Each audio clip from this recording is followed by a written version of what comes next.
Okay, Gillian, thank you so much for being here today. Thank you so much for joining me on this podcast episode. I am so glad and I feel so fortunate that I get to start the year 2026 launching a new episode with you, a friend, a colleague, and I'm so glad that the audience is going to get to learn from you today. Thank you so much for being here. Oh, thanks, Cremy. You're so kind. Well, I'm honored. I'm honored. It's my pleasure.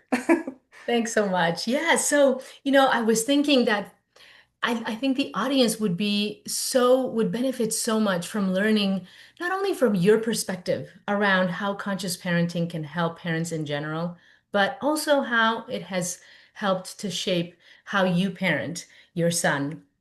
And I was wondering if you could share a little bit more about kind of how your journey started into conscious parenting. Yeah, yeah.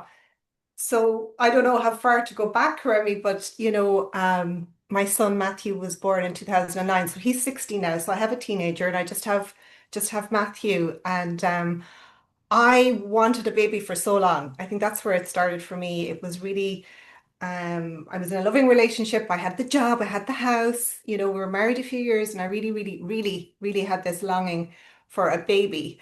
And there was nothing that was going to put me off track on that. It was like, I'm having a baby. And it didn't go to plan initially. And I think that was my first kind of, oh, this isn't going to plan. This isn't going to Jill's plan. And I was very upset about it. And but it took a while, and it's funny, that was a journey all in itself, Karemi. And I'm sure a lot of people listening, a lot of people do have issues getting pregnant and do have a fertility journey, and that can be very painful and lonely and all the things.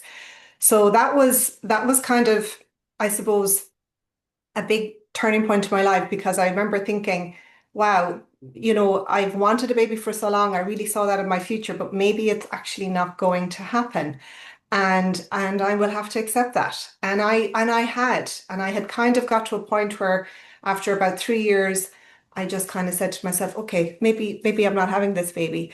Maybe this isn't my path, and life might just look different, but I'll be okay.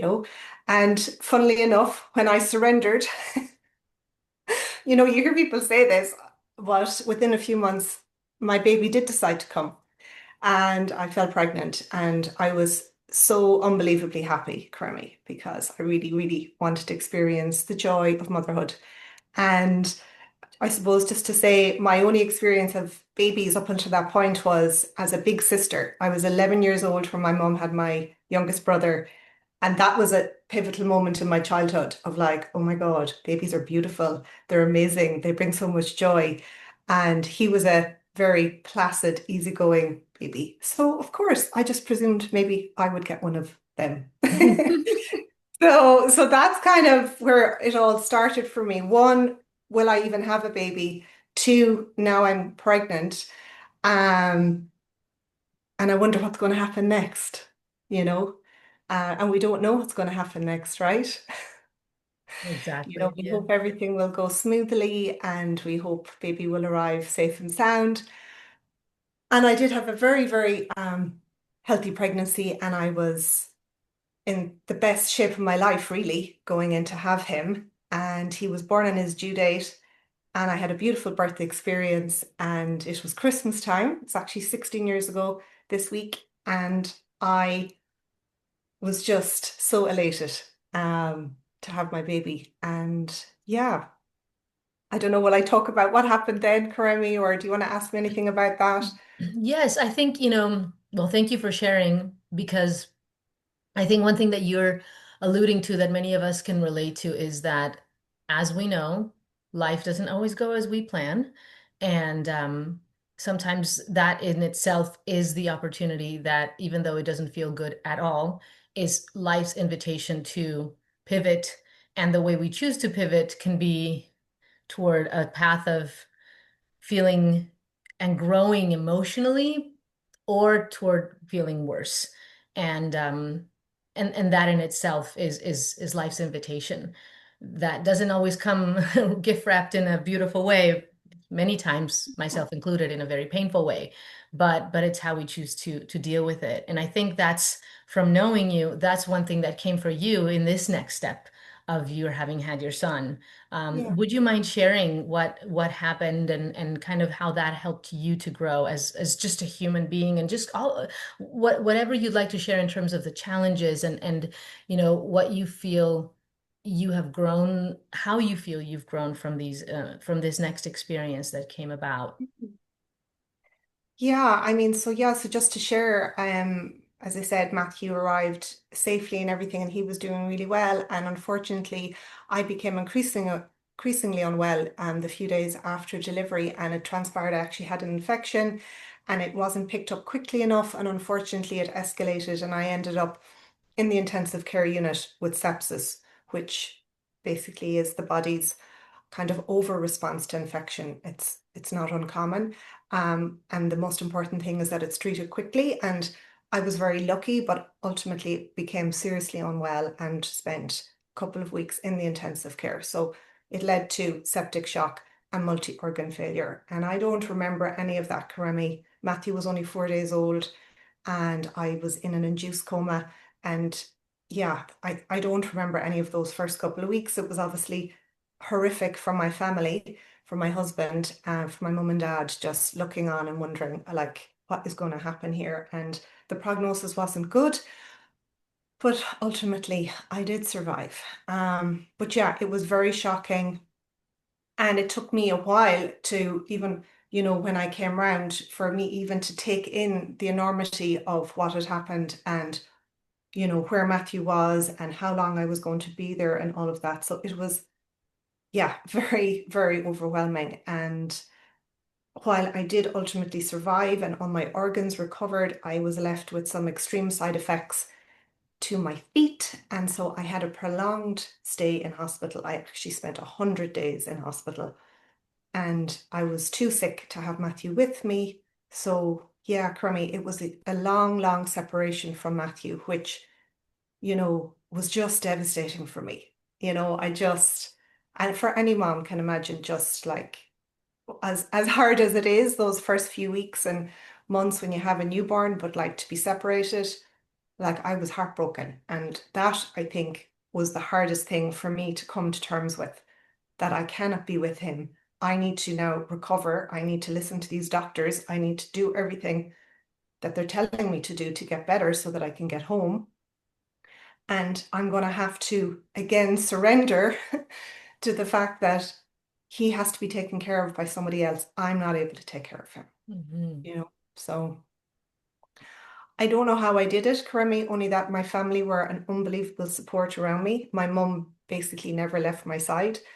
And my husband, of course, was in and out to the hospital, but he was primarily taking care of Matthew and making sure everything at home was going okay. And we got extra help and support to take care of Matthew. But it was a very, very upsetting and emotional time for everybody concerned. So yeah, God, I can only imagine.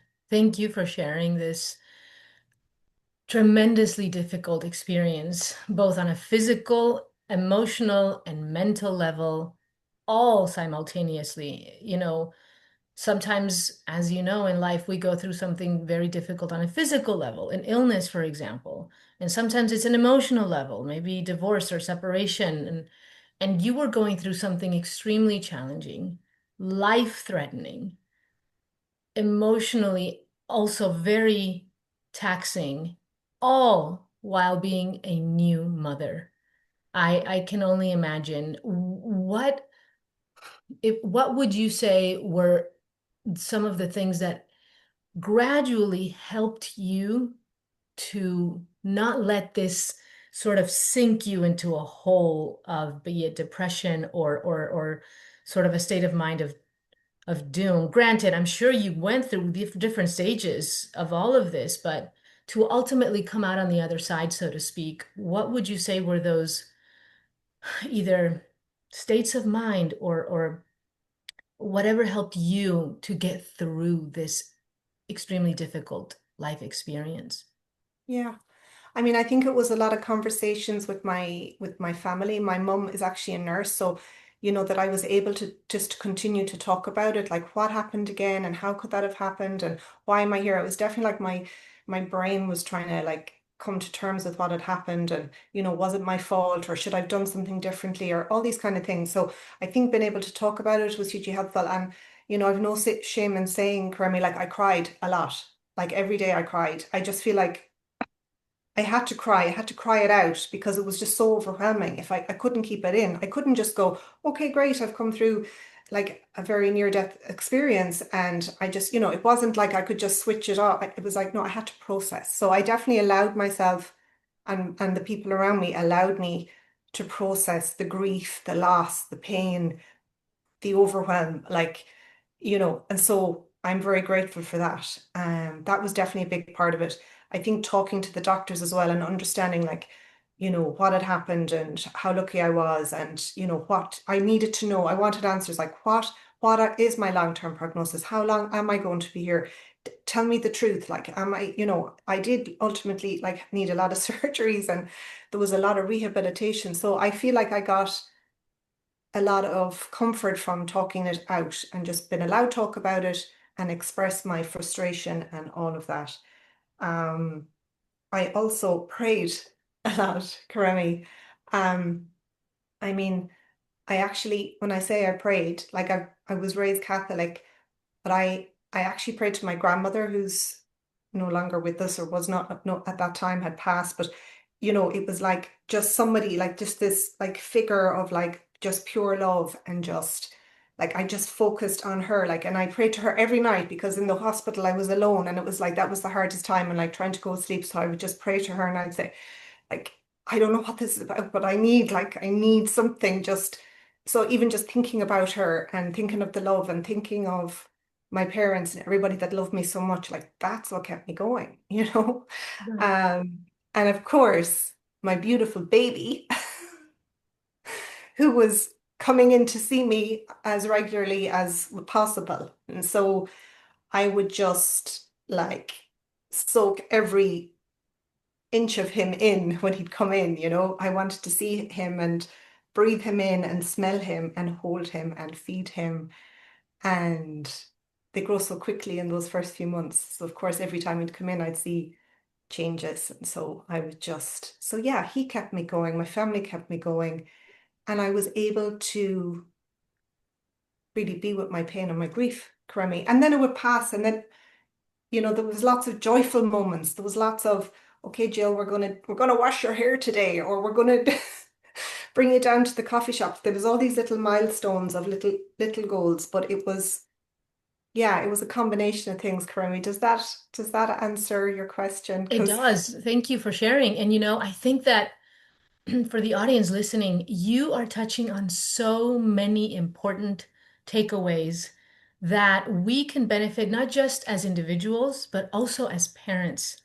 You mentioned that some of the key things that helped you to get through this were one, talking about it and making sense of it with your mom, who's a nurse, with the doctors who, of course, were able to help you make sense of it and process it. That one thing alone, we see from the research in trauma. And for the audience listening, Dr. Daniel Siegel, a world-renowned neuropsychiatrist, talks so much as about how we can help children process very difficult experiences that could potentially be traumatic, but when we help them talk about it, when we don't try to distract children from their pain or say, oh, it's okay now, that's in the past, and now we're going to do something. No, when we don't do that, but rather help and allow our children to talk about their fears, to talk about what happened, we help them to process it. And you're talking about how you found it extremely helpful to be able to just talk about it.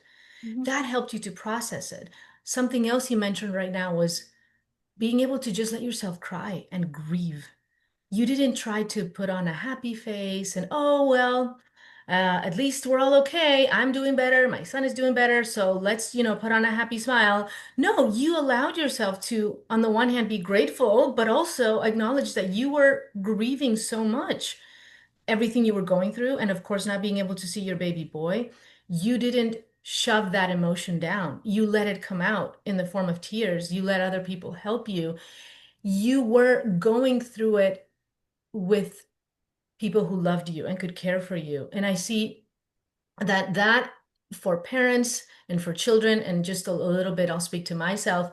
When I've gone through something extremely challenging and I find that I can get through it, it's always because at least one person was with me, supporting me, be it a professional, or someone close.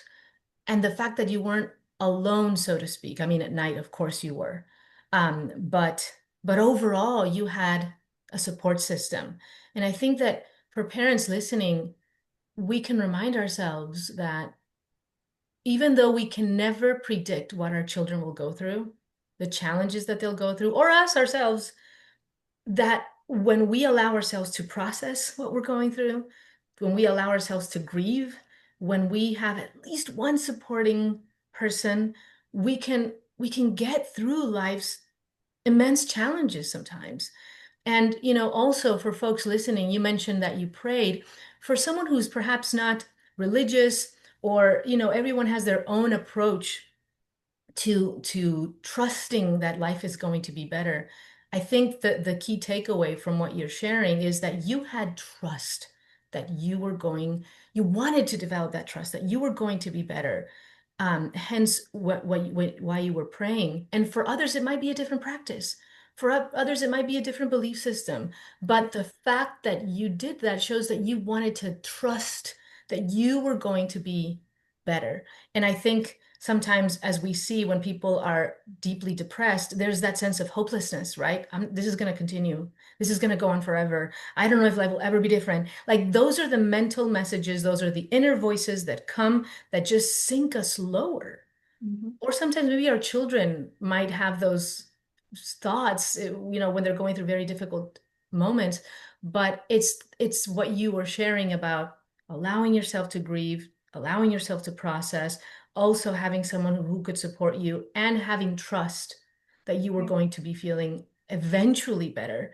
Those are very supportive and growth oriented, states of mind and experiences. And I just wanted to kind of highlight those very key takeaways from what you shared, because they're, I feel, universally applicable in terms of when all of us as human beings go through challenges, extremely difficult challenges sometimes.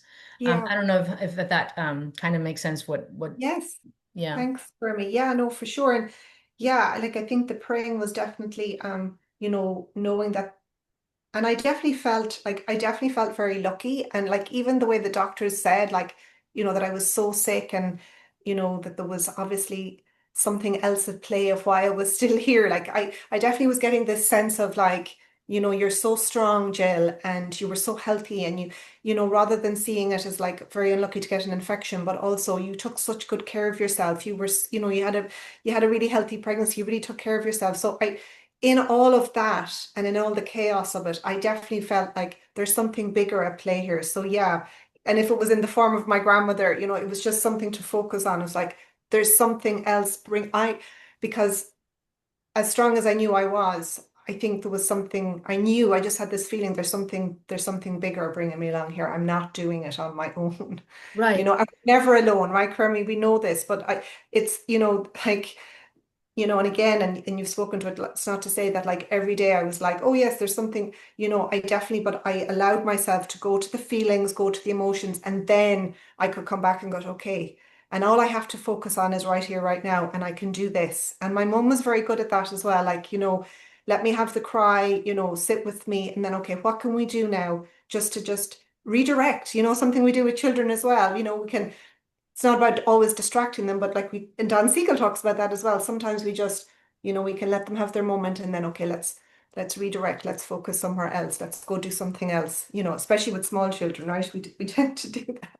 Yes, exactly. And, from what you're alluding to right now, like you said, that your mom would let you have the moments of sharing and crying, and also, like you said, the redirect. What maybe is a baby step we can take right now Yeah. to grow, to feel a little differently, better. Not that you're denying the feeling, but you let it come out, and then you invite what Yes. what can we do now? And that is so helpful because, I mean, as you of course know, sometimes as parents, when we see our children struggling, that part of us might come up that says, "Oh, I don't like to see you struggle. It hurts me to see you struggle. I want to make you feel better." And so we with the best intentions, want to paint a happy smile on their face so that they feel good. But in doing so, we are, without wanting to, shoving that feeling down for them instead of letting it come out and letting it be processed.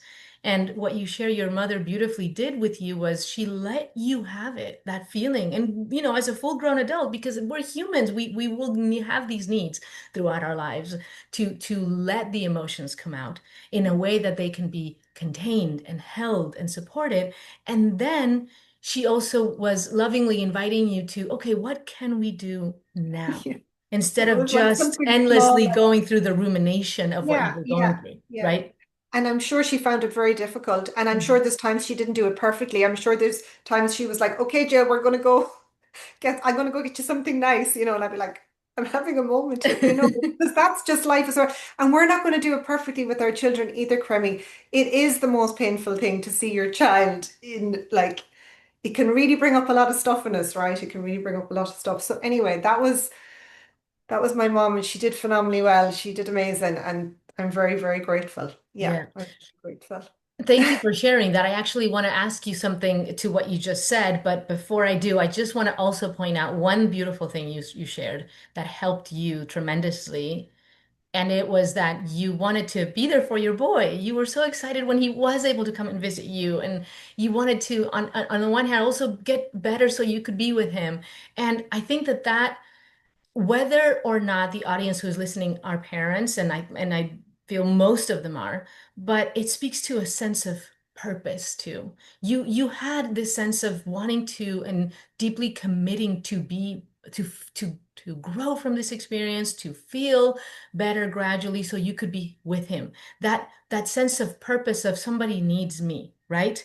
And I Mm. feel that as parents, we can all relate to going through sometimes extremely difficult life experiences. But when we feel that we have a sense of purpose, whether it is a child that needs us or something different for us, perhaps a purpose in the sense of our career or our mission, something we want to bring to the world, that it can be such a healthy contributor to our growth, to our opening our perspective beyond what we're suffering through, so that we can show up for that purpose or for that child. That can be sort of an engine in our lives that helps us to sort of traverse or go through this experience, whichever it may be for us, in a way that allows us to grow, right? Yeah, Kermie, I honestly think, as parents, as moms, we will do anything for our children. It's not always easy, but we will. Do you know what I mean? And I have to get going. I have to get moving. I had as I said, a road to recovery in terms of my rehab, but I was thinking, okay, he's going to be walking in a couple of years. I need to be walking. I need to be strong. I need to be at home with him. I need to get out of this hospital and I need to be independent again. I mean, there was so many things calling me. But yeah, him being here and just like, yeah, there was no question. I will do everything. I'll be diligent. I will put the head down and I'll do the work. And of course, there was more healing, after I got out of hospital, and I did seek professional help, and I just allowed myself just to continue that process of processing the grief and the loss and the heartache, because that's really what I think I carried with me. And this will probably segue beautifully into, how I found conscious parenting, because a few years later, when I'm physically and mentally and emotionally was doing a lot better, I was struggling as a mom. I was finding myself reactive and I was finding him a lot. And then of course, I thought, oh, there's something wrong, like, and it must be because of what happened. And what about the attachment, right? You talk so much about attachment, you've just mentioned Dan Siegel. So there was this kind of thought in me of like, and I'm going to say it just very simply, I think I felt if I just love this little boy and I'm just like really good mom, like surely when it comes to the tricky things he doesn't want to do, like he'll just do them, right? Yeah, we just No. And, does he know somewhere that his mother has a deficit and doesn't like have full mobility and she cannot really have the capacity to run after him? Or no, he doesn't care. He's living his best life in the moment, No. authentic. He's oblivious to all of what's happened. So, but what you're saying, in terms of what we'll do, I just said, right. I was just intolerant, Karemi, of my stuff. And not in a very compassionate way. And I'm much more compassionate now. And this is so important.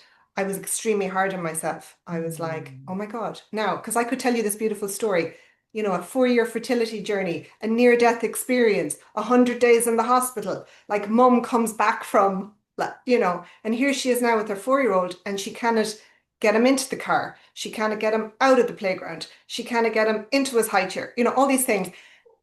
And so, I was doing a number on myself. Uh, Oh. right? I was doing a number on myself. So, but I had something innate of like, okay, you need support, you need help. And that's when I found the work of Dr. Shafali. Yeah, what would you say was your inner dialogue when during those little moments that you're Oh, sharing that we can all relate to? Not being able to get him into his high chair or in his car seat or out of the playground. What would you say was the inner dialogue you had in the moment? And now, knowing all that you know because of your professional training and all your experience working with clients, what would you say going back would be different in terms of your inner dialogue that would have been very helpful for you at the time? oh, I mean, I can just, yes, there would have been lots of things. Like definitely like in Ireland, I definitely had a thing of like, oh my God, I have a bold child. I have a bold child. He doesn't listen to me. He doesn't do what he's told. He's never going to listen to me. If he doesn't listen to me now, what's he going to be like when he's a teenager? I'm really ineffective. I'm no good. What does this say about me? I must be doing something wrong. And then I'm staying calm, and then I'm losing it. I'm definitely a bad mom. Like, seriously, what's that about? So, yeah, at every level, I definitely had a lot of thoughts and judgments about him as a little boy. And I was definitely having lots of judgments as of myself for my inability to do what needed to be done or stay regulated. Karemi, this is what you hear so much about now. I probably didn't even have that at the time. I just would say, I'm losing it. I'm losing it. Um, yeah, so feeling a lot of guilt, a lot of remorse, promising myself like every day, okay, I'm going to deal with it differently now. I'm going to do something differently. And then probably trying to control situations or like bribing him or, just, oh, very anxious and full of fear.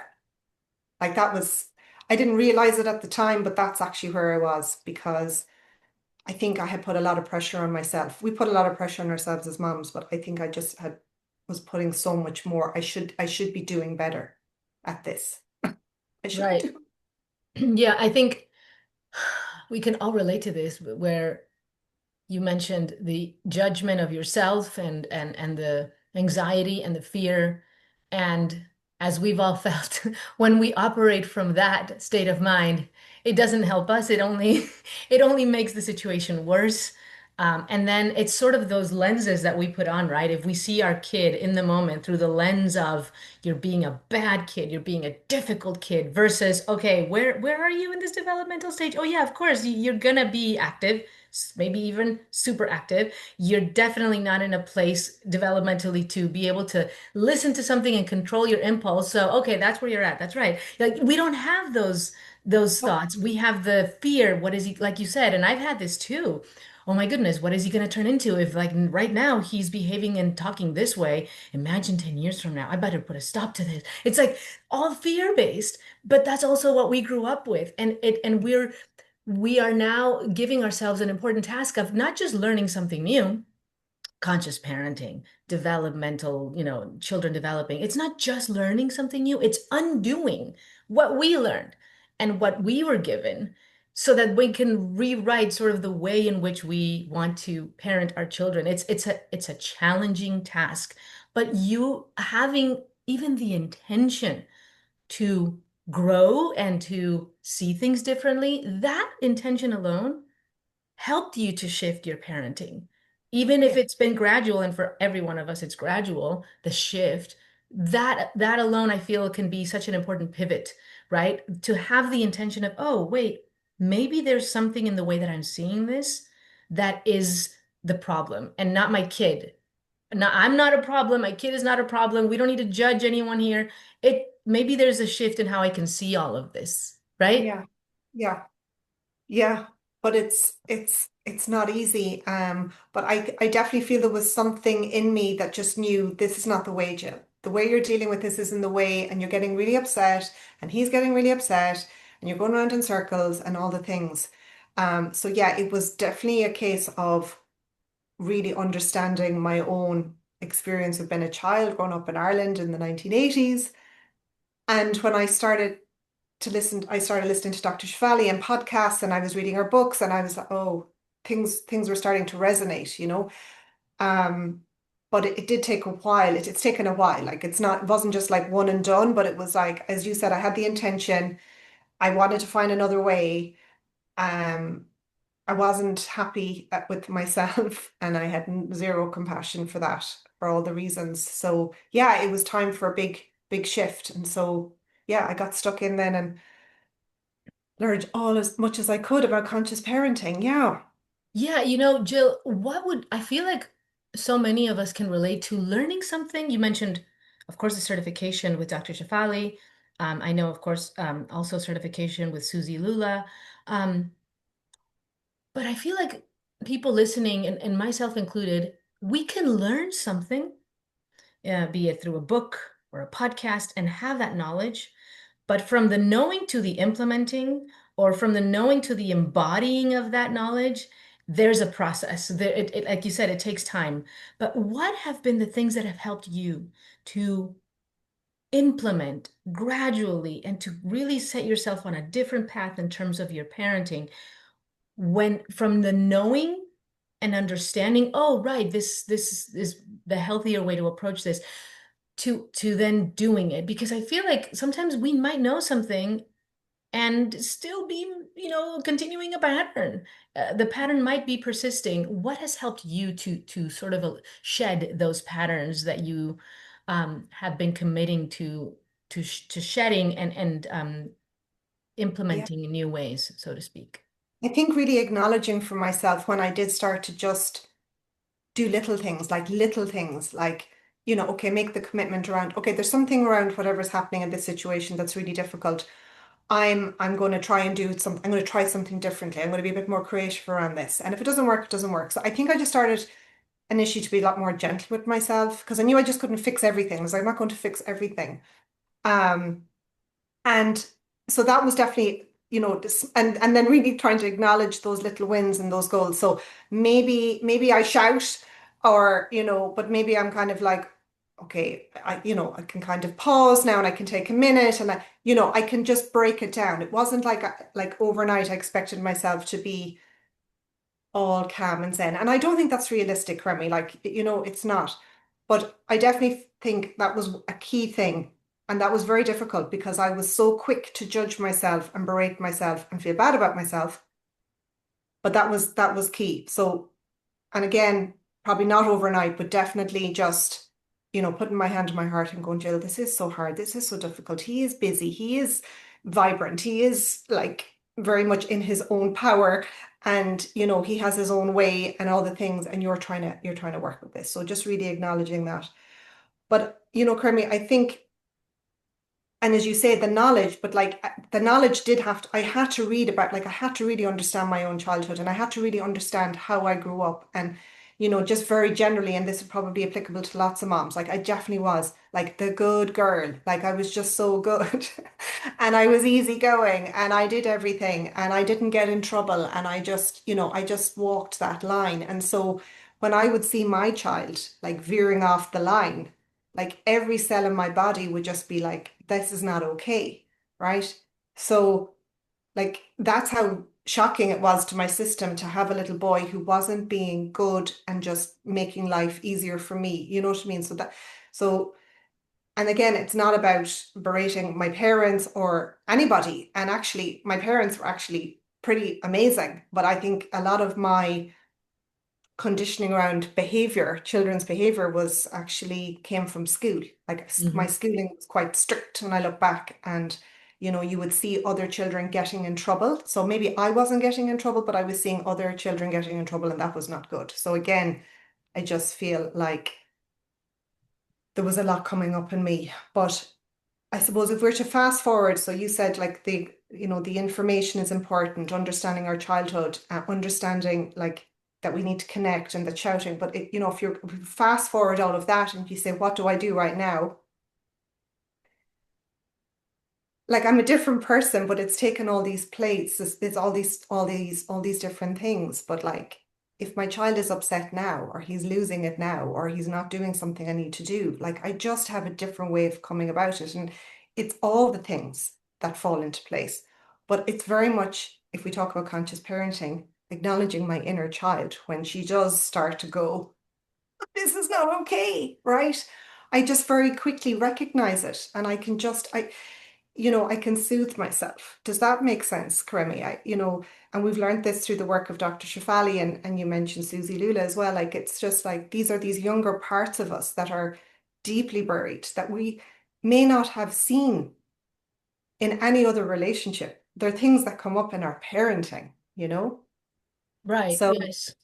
yeah, So, and I think that's the big shocker. Like that was definitely the shocker for me to see versions of myself that I had never seen before, like getting upset, getting angry, crying, like just like almost like just been helpless, like a little helpless child of like I have no control here or feeling out of control. All of these things were things that only came up in my parenting. So Yes. And the way that you've learned to see the same types of situations, but to see them differently. Like you said, whereas before, if your son was, kind of losing it, so to speak, how we say colloquially, like, oh, the way that you would have seen it then versus how you see it now.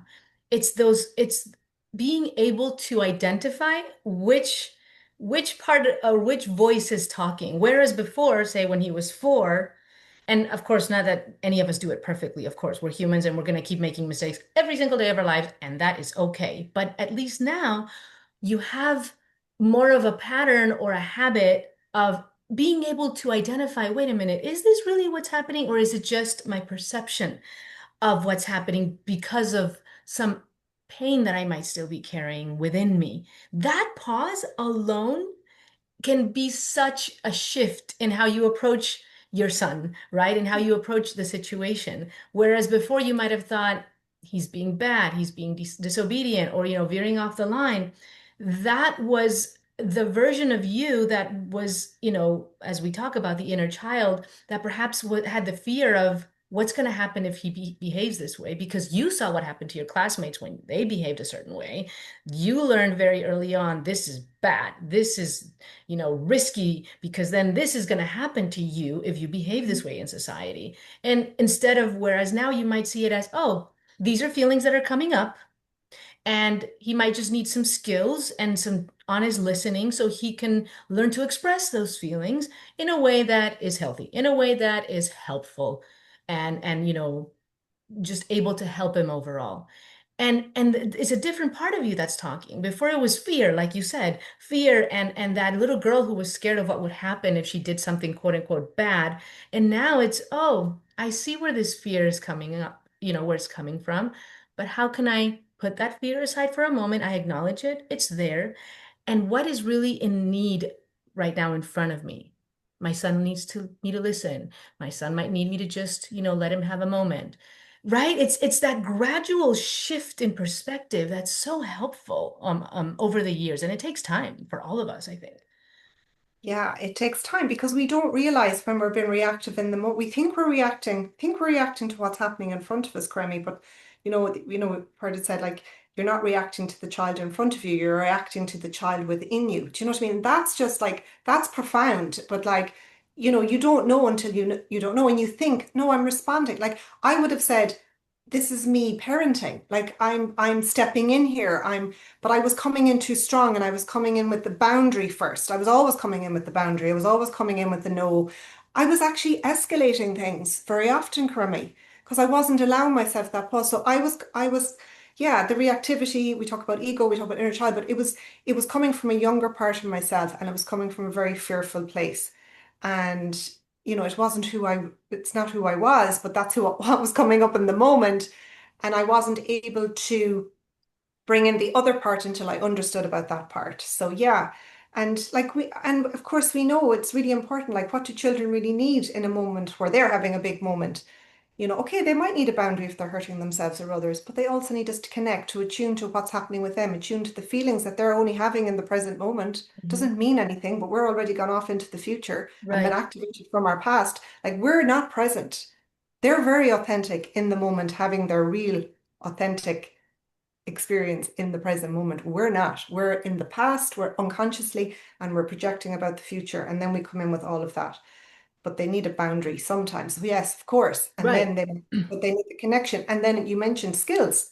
Like, that's our job, is to help them learn new skills. Okay, the next time this happens, and you mightn't talk about the skills right there and then, that might be another conversation. But like, for me, like, the biggest tool we have in our toolkit is to just pause and be present. Let them. If they're just let them, it's happening. But so often we're resisting because that should not be happening. And what And does it mean? exactly. And have you found that the degree to which you've been able to be present with your feelings and struggles, you are more able to show up for him when he's having them? Have you seen that parallel for yourself?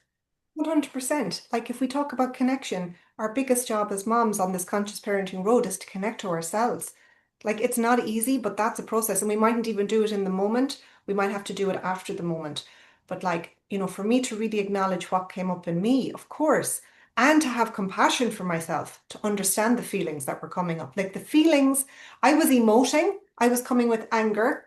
But actually, as we know, anger is very often a secondary emotion.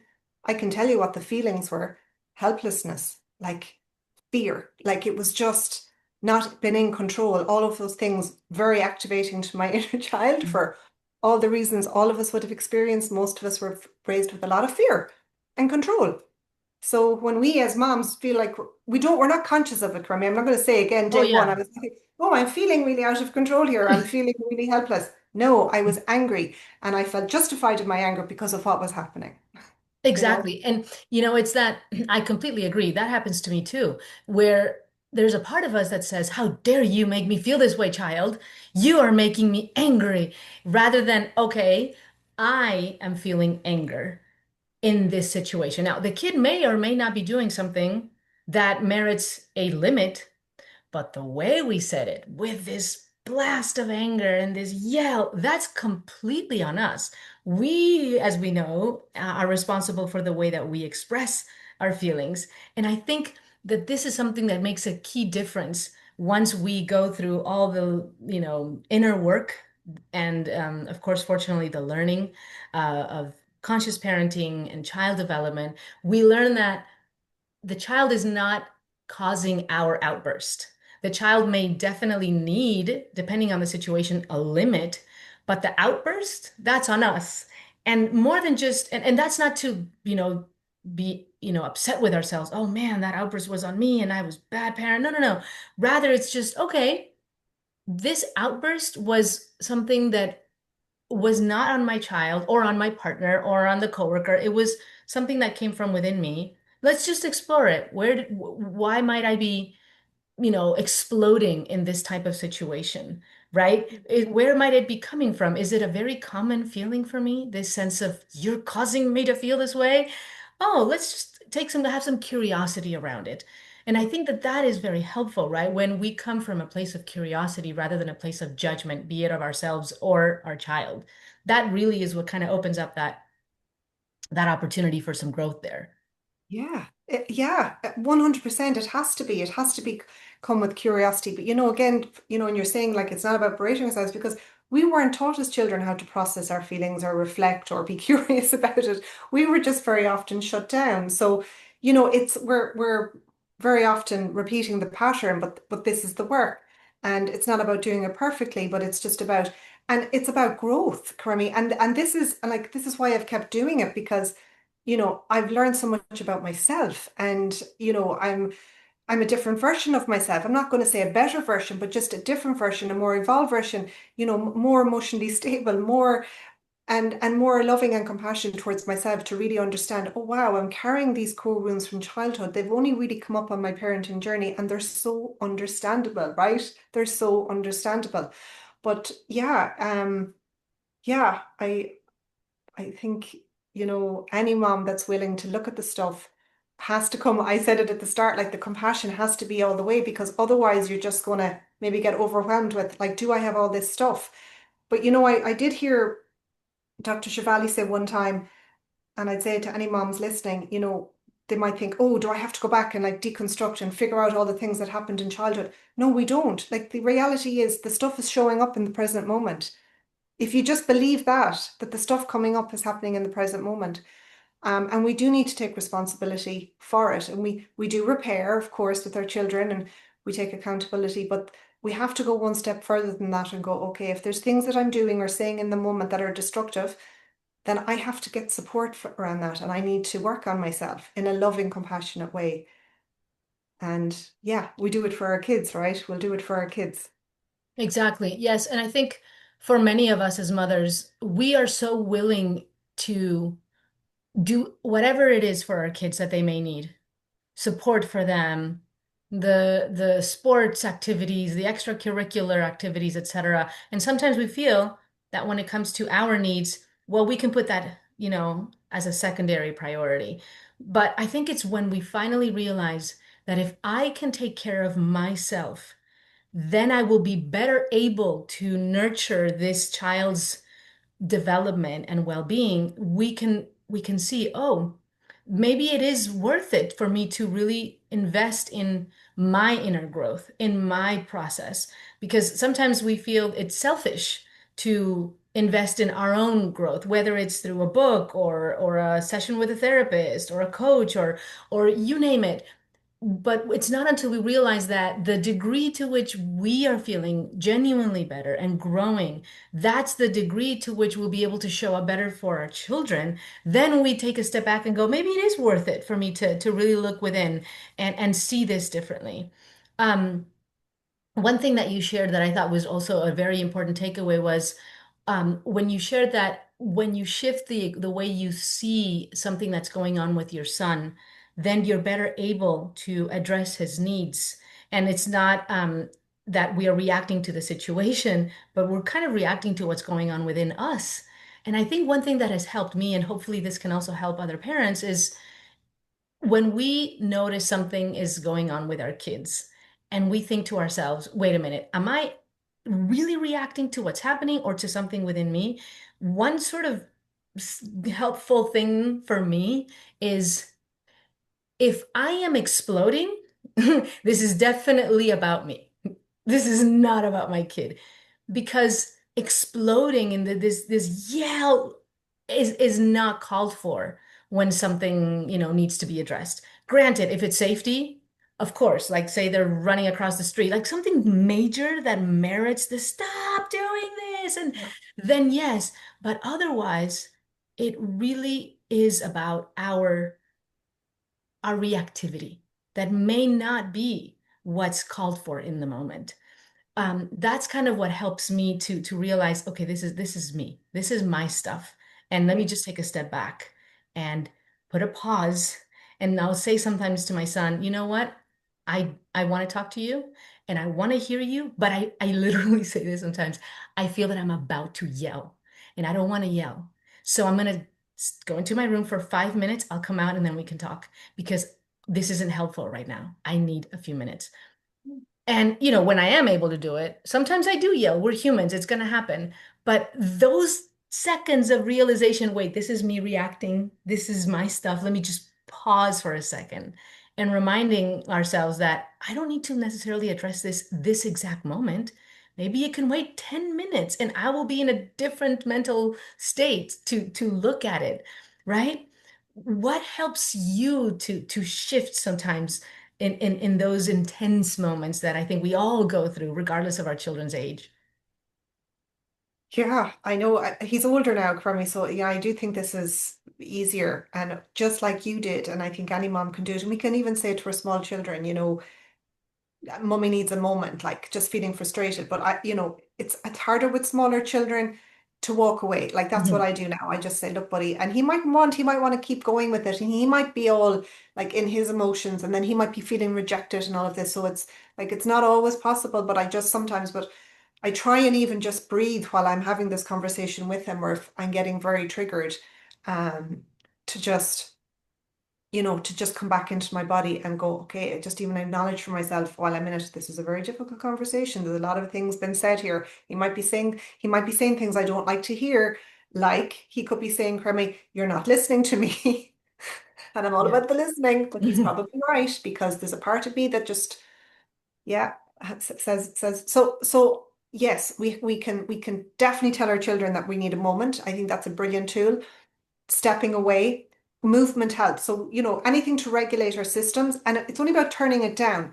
We might feel the trigger, but we can, if there's something we can do just to turn it down even 10%, it just gives us that enough that we don't explode, right? And if we do, as what happens to me, sometimes even as I'm exploding, I'm going, okay, I've already lost it now. This is not the way I want to deal with this. Now I need a minute so I can catch myself. And then if I go the whole hog and I say something, whatever, then I will like, obviously just take, look, I've just totally now got overwhelmed with this situation and feeling really upset. And I didn't mean what I said, and we'll talk about this later. But um, I'm going to say, Kermi, as well, and I think this is so important because, like, obviously, we're talking about conscious parenting and we're talking about our reactivity and we're acknowledging that it's definitely something from our past, and that is very true. But I think we also have to just mention, like, in the context of the world that we live in and the pressures that are on us on a daily basis, like, we're actually all beyond capacity most of the time to deal with any upsets. So I think, especially if somebody's listening to this and they're like, God, I'm very reactive, or I'm always losing it, or I'm very stressed because, and maybe it's in the evenings or it's in the morning rushing out. Like, it's just to say, it's like life, the way it's set up as well, can really just exasperate all of this. I think that's really important to say, Crummy. Right, to acknowledge that the things that are going on in the world definitely can have an impact on just how we feel on a day-to-day basis. Yeah. Right. Yeah, yeah. Or Yeah. even just the way our own lives are set up. Like if there's a lot of pressure, if there's a big commute, if there's a busy job, if there's, relationship issues, if you're, all the things that you could be doing in your life, and then you're in this moment with your child, and like you might have just had lots of different things in your day where you had to just like bite your lip or whatever, it can come out. And that's just to say, conscious parenting is definitely like there's so much in it, but I think we also have to, in the context of like not having support systems, not having a village, not necessarily having somebody to talk about things with, like we're very isolated, and this can all add to this fear and reactivity that we see in ourselves as well. Right. Um, I think that's such an important point, and I think it brings for me, as in listening to what you're sharing, the isolation, the fact that we're raising children in a way that is so different from the way that as human beings we need that community we genuinely need. We're social creatures. We weren't meant to raise in isolation and not having a support system physically, not necessarily, oh, I can just text you from across the world, though that can help.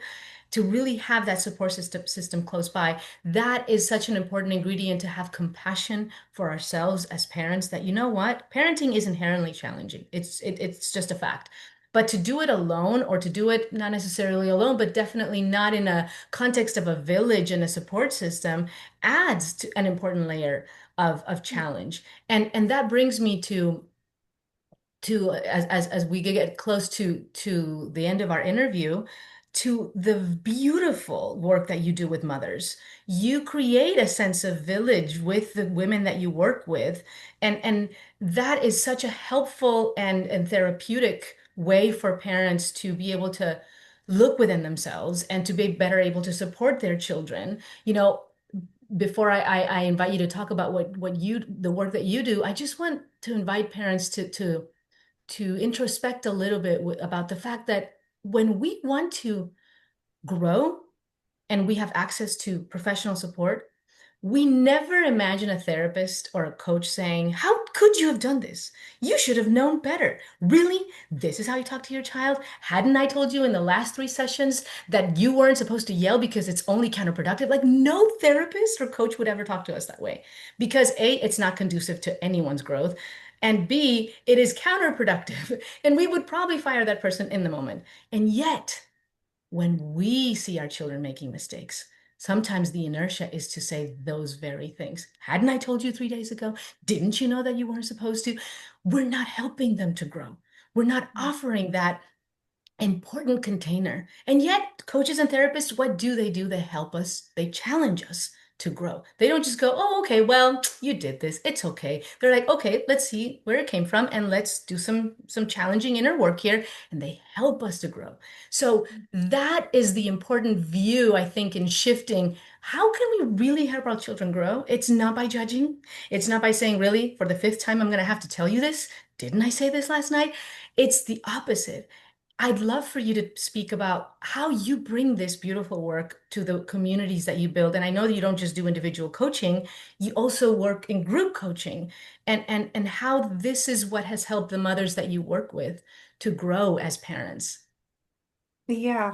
Yeah. So, Kermie, just from what you said there, just to say, like, for us to learn to be more compassionate towards our children, it all comes back to compassion for ourselves. So we really have to embrace our own humanity, like our how flawed we are as human beings, like, whatever way you want to call it. And so I think once we do that work, I definitely can see it in spades. I have so much more compassion for my child, and I can say to him honestly as well. And I'm not perfect, and I know I'm flawed, and he has no problem telling me I'm not perfect.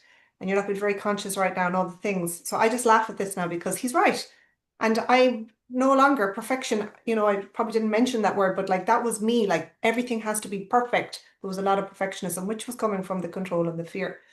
So yeah, so um yeah, the moms just have the compassion, do the work in yourselves, accept your own flaws, accept your own faults. And I know a lot of moms find that hard to do. I found it hard to do, Carmi. I didn't get help or support for a long time. And even the lovely moms that come and I know they've thought about it for a long time. They are waiting for what, like just like you said, that I'm going to in some way say, well, you shouldn't do this, and why did you? you know? And so I'm going to tell you how I make it easy for them, especially in the group setting. When I have a group of moms, I work with them and we've gone through the parenting map with a couple of big groups over the last couple of years. I'm very honest and open about my own struggles. And that is definitely been one of the key takeaways for people. They've come back and said, hearing your experience, and you've been so open and honest about your, not going into all the gory details, but just even saying it, because I think, and it definitely for younger moms, I think coming up as well, like I'm that bit older, but maybe just seeing family life on Instagram or just having this perception of what motherhood is supposed to look like. For me to say, no, it has looked like this, and this happened, and I roared and I did this. And so being honest and open with my mom groups, I think really, really helps. And then I create a space where they feel that they can then be open and honest and talk about how hard they find it when maybe a teenager is not engaging with them or a younger child isn't doing what they need to do. Um, so I'm all about the compassion. So that's my it has to be compassion. It starts there. It's not about um, it's not about judging anybody. So I would like to think that's what I provide, Cremi, a judgment-free zone for moms to come. And if they can be open and honest, which the moms that come to me very much do, then that's when they're going to start to see, then, that's where they'll see the improvement coming because that just even to say it, Yes. I'm struggling and finding it hard. Yeah. I have three kids. Why did I have three? Like, feeling overwhelmed and all the things. Yeah. I think what you just shared about how they share openly, it's because it is a judgment-free zone. It is because they can trust that you are going to listen, support, and not judge. And that is so telling of when our children feel that they can come to us, especially when they go through challenging times, they, let's be real, they're not going to come to us if they feel we're going to judge them. They're going to go to their friends. Hopefully they have good friends and they're going to go to their friends who are equally immature in in terms of their developmental stage. So, it's not like they're going to be able to support them, their friends as much as, somebody with more life experience could. But they're not going to come to us with all this life experience we have if they feel judged. So what you offer with your clients, with the mothers you work with, is that very important component of not just all the knowledge you have and all the training you have, but the fact that they feel it is a judgment-free zone, Yeah. because then that lets them feel safe enough to open up to you. And our children, won't open up to us, if they feel we're going to judge them and just be ready to lash out a punishment, you, with the mothers you work with, are ready to support them in their growth without the judgment. Our children are going to be open to sharing what they're struggling with, and we will then be able to guide them if they feel that we're not going to judge them. And I just want to sort of raise this takeaway for the audience, is that people don't come to us, whether it's our spouse, our friend, our brother, sister, our kids, if they feel that if they share something vulnerable, then they're going to be met with judgment and criticism. And how could you have done this again, type of thing. And that's something that, any good therapist and coach makes sure not to do. So as parents, the more we can work on not transmitting judgment, the more our children will open up to us. And that is ever more important as they get close to the teenage years, as I'm sure you've noticed. Yeah. Um, Jill, thank you so much for this, such an important, conversation of your journey, for sharing what you've been through, the struggles you have had, and where it's taken you in your life right now, and the beautiful relationship you have with your now 16-year-old. Yes? Yes. Could you share where people can find you, what you have coming up this year, 2026, and where people can best, find the work that you're doing with parents? Yeah, so they'll find me on Instagram at Gillian Scahill Coaching. I post there regularly, and I also have a website. It's gillianscahillcoaching.com. And so, yeah, I have been running my boot camps with the parenting map. But this year, I'm moving into more group support because I've seen the huge benefit in the boot camp. That's what moms want. They want to talk, they want to ask questions, and they just want to, yeah, be real and authentic about how hard they're finding it, and get the tools and strategies, and talk about all the things. So my one-to-one program is the Mothering Reset, and that's a 6 session program that mums can join. Or if you want to be in a group, or you'd like to be in a group, and I definitely recommend. And again, it's so funny, like I think women find it hard, like in a group, be vulnerable, talk about my parenting. People are quite private, and I get it, and that's okay. But you will learn so much more from being in the group because you hear other moms share, and you'll hear, myself coaching and everything. So there's a lot of benefit in the group work, but the one-on-one is there. So the one-to-one is the Mothering Reset, and my group coaching is the Mothering Reset Sisterhood, which is starting in January. So yeah, that's the couple of options for now, and I'm sure there'll be other things coming in the future, Karemi. But you know, I love to help parents with, any issues they're having with their children, like behavioral stuff. And I'm very much up on your street with the attachment. But invariably, if we can work on ourselves, if we can take out that time for ourselves, if we can acknowledge our own feelings, that goes such a long way to be going back out and, engaging with our children. And, you were asking me what I provide. I think also what I provide when moms come to me is that they get a reframe of their child, because we are having that lens of conditioning where it's deep, deep conditioning, especially in Ireland, about what behavior means. And so that's hugely helpful and beneficial to go, what else could be going on and what preceded this and all the things. So yeah, it's amazing work on all levels. It helps deepen the connection with your child. But as we've been talking so much about, it's really about connecting to ourselves. Exactly. Thank you so much for sharing this, Jill. And I'll be sure to put in the show notes the links for your Instagram account and for your website so people can be sure to find you. Jill, thank you so much again for everything. Thank you Thank you, for Carly. This sharing. was amazing. Thank you so much. Thank you.